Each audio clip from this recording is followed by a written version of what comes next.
এই মুহূর্তে সবচেয়ে বড় খবর, বিগ ব্রেকিং নিউজ, অর্থাৎ কংগ্রেসের দাপটে নেতা অধীর রঞ্জন চৌধুরী অর্থাৎ ডোমকল বিধানসভায় কার্যত তিনি কর্মী সভা করলেন এবং পায়ে হেঁটে নির্বাচনীয় ভোট প্রচারের শুরু করে দিলেন এখন থেকেই। অর্থাৎ কংগ্রেসের নেত্রীকে সঙ্গে নিয়ে, অর্থাৎ তৃণমূল থেকে ত্যাগ করেছেন শাহনাজ বেগম, তিনি কংগ্রেসে যোগদান করেছেন আজকে মুর্শিদাবাদ জেলা কংগ্রেস ভবনে।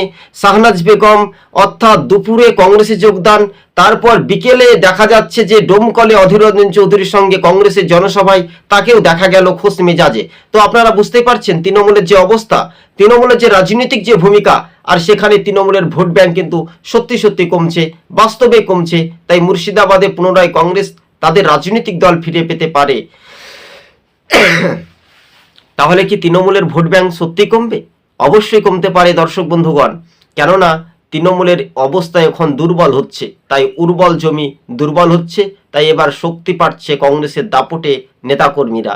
তাই পুনরায় কংগ্রেসের পুরনো ঘর চাঙ্গা করতেই ডোমকলে পথসভা করলেন এবং পায়ে হেঁটে একেবারে শাসক দলকে তীব্র হুঙ্কার অধীর